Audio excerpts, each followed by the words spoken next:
Welcome, man. Welcome back to the channel, guys. Real quick, let me show y'all. I get here this morning, there's some parts laying in my floor. Just sitting in the floor, guys. Y'all know what this is. This is a rack and pinion, ladies and gentlemen. Now, y'all remember that '06, the hell? Y'all remember that '06 Chrysler 300 that I brought in, had the bent tie rod in? Remember I was telling you it's too dangerous to drive your car like this? Matter of fact, I'm gonna put a piece of the video clip right here. Look at that.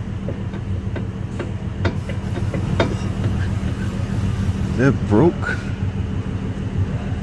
No, you ain't. This rack is how about this side? Yeah, you can't move that side. So, well, this is what they got me, guys.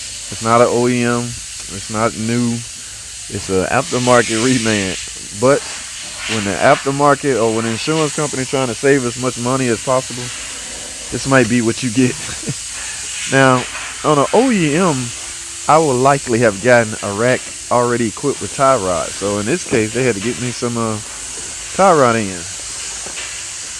And y'all know why these tie rods look like this, right? We went over that last time because it's an all-wheel drive vehicle. An all-wheel drive rack and pinion, they had to mount the rack to the rear of the cradle. Okay, so I got two tie rods, and they sold some gravy also. So I'm gonna do a real diff service and power steering flush. All right, this car got a lot of miles on it, so it needs some maintenance.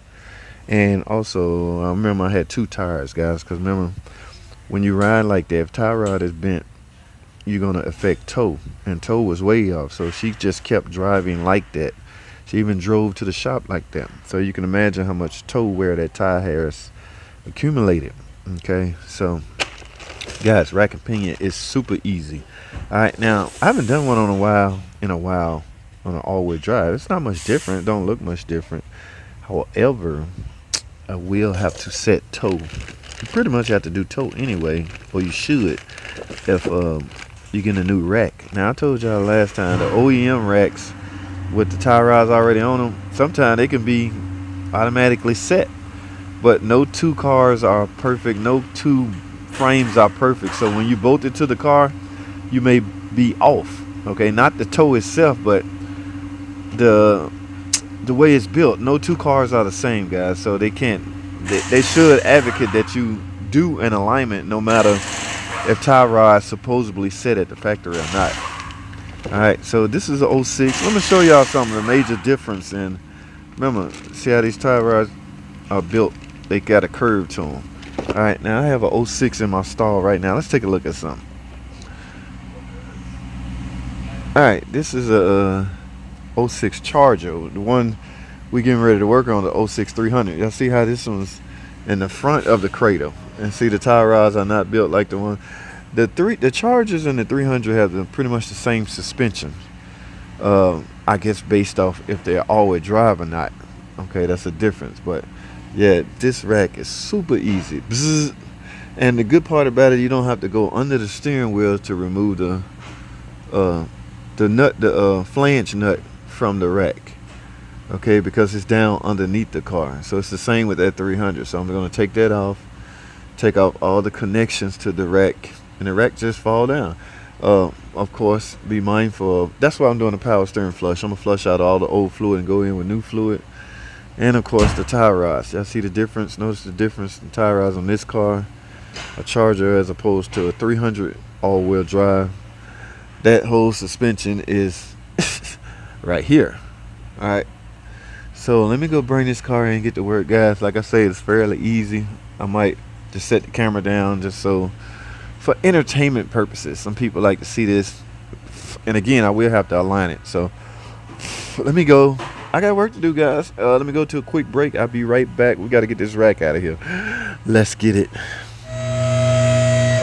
All right, guys, I have it up in the air. It's time to get busy, man. Now y'all see what I was talking about, how easy this is. Bzz, bzz. Oh, first untake the coupler off.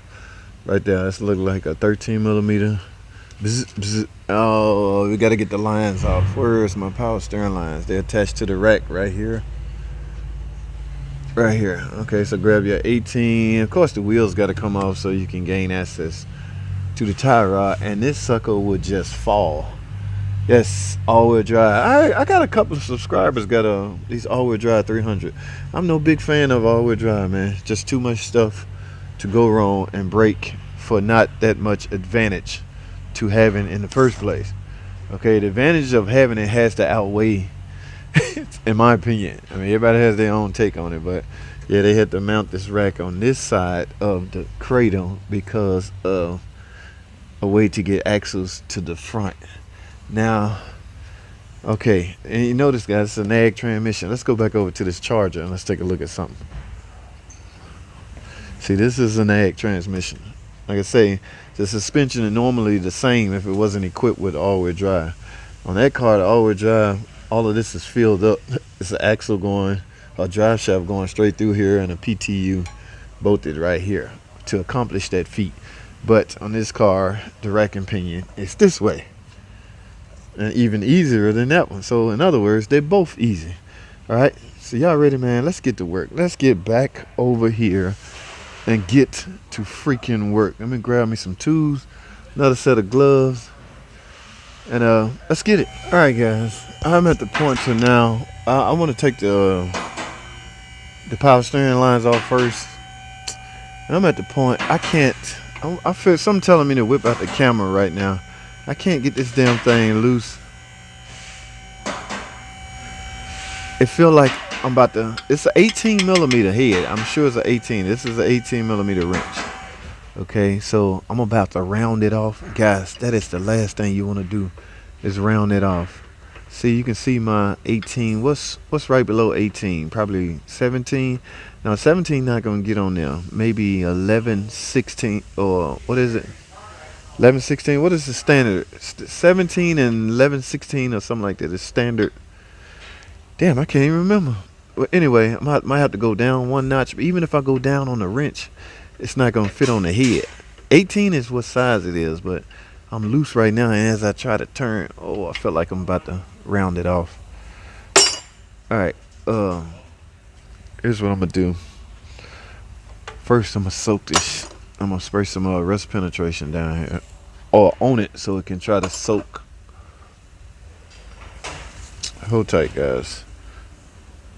Yeah, let's get some of this.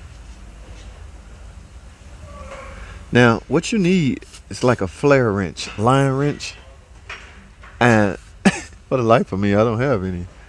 Well, I don't have an 18 line wrench, so I however, have my crowfoot. Okay, so let me put this crowfoot on this ratchet and see if the little crowfoot. Y'all familiar with it? And it's a line type crowfoot. It's not a straight crowfoot. The thinking goes, guys, we want something on every corner. All right, this is a 6-point, so I need some turning force on every corner of this line, so it will not round off. Chances of it rounding off is slim if you biting on all 6 corners. All right, let me try. I don't know, this might be too big. Not, it's the right. Okay, hold on, I'm talking too much.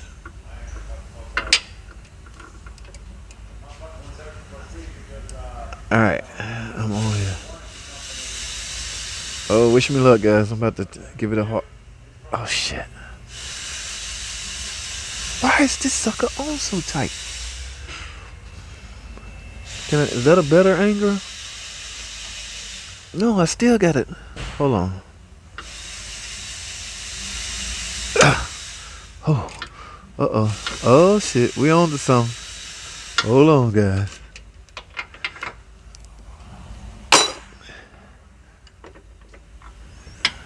That rust penetration is down in there. Oh yes. Okay. I didn't know if I was gonna jack it up. If it was gonna jack up, I wanted it on film, guys. If it was gonna round off.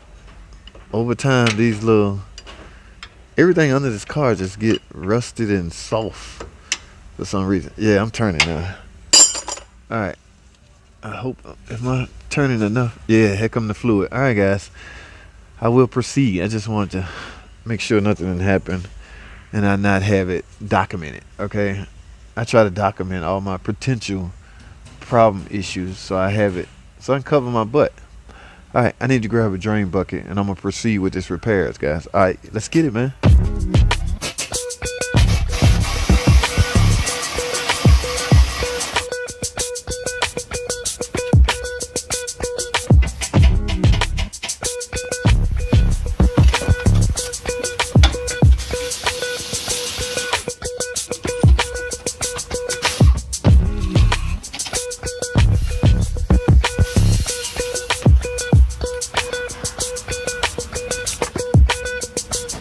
Alright guys, I got it out. As you can see, it's fairly easy, as I mentioned earlier. Only thing is, guys, this is why I hate aftermarket stuff, man. Not saying that, it don't work. I have nothing against, who make this? Supreme Chassis Parts, Mevo Tech. I have nothing against them. And I ain't even sure they supplied the rack. They just supplied the tie rod ends. But look, guys, what you got to transfer off of the old rack, you shouldn't have to transfer anything. What if this was damaged? Or what if you didn't have a rack at all? Okay, but look what I may have to transfer just because I don't have them. Of all things, this damn nut right here. Okay, now you would think they'd come with the tie wires, right? I got one open, getting ready to put it on, no nut. Maybe they just forgot the package. I go to the new one, the other side. This is sealed up. This bag is sealed up. No nuts in here, so which tells me they don't supply the nuts. So are you telling me I gotta break this old rack down just to get the freaking, oh my goodness. That's why, I gotta go find a vise. I gotta put this in a vise and bust this down just to take off the nut to put on here. This is what drives me crazy, man. Now you already know you gotta align it, right? So the thinking goes, in order to get it as close as possible, simply count the threads, guys. So 1, 2, that's a bunch of them. Just count it and try to, you're not going to be perfect. You're merely going to come close so your wheels will not be, toe will not be way out. Before, see, I got a nice little dry to get to the alignment machine. I don't want to wear out the tires or make it worse. Let me look through this box. Maybe some nuts in here. Nope, no nuts, guys. I'm screwed. I got to take this off. I gotta take the old one off, but that's it, guys. I'm gonna wrap this video up because now I'm frustrated, and you guys shouldn't suffer because I'm frustrated, but this is just time consuming. I didn't factor this labor time in for busting down these busting down this rack. I didn't think I would have to bust down the rack. The freaking tie rod should come with the nuts, or I should have got a OEM. Let me stop crying about that, because JT, insurance companies do not pay. Guys, speaking of insurance company, there might be some ways you can get if your suspension damage was happened because of like something in the road or something out of your control. That is an insurance claim. In some cases, I remember the Jeep I had with the wheel bent. He got that fixed under his insurance. He got full coverage insurance, so they approved it and paid for it. So before you go breaking the bank, see if now that will add to your claims. See, this is bent. So what causes this? Something had to happen. Oh, this one's gonna be easy. This one's already turning. Oh, cool. All right, so I just had to fight with this one. But some cases, insurance company, they want the cheapest parts possible with a warranty. So he might have got a 1-year warranty out of this, but it's considered reman, brand new, or reman. All right, guys. Let me bolt all this stuff up, get this back on the car and go align it, and we gonna go from there. That should about wrap it up on this video, guys. Y'all know I hate them real long videos. But that's all I have. Thanks for watching. Comment, subscribe. I'll see y'all in the next video.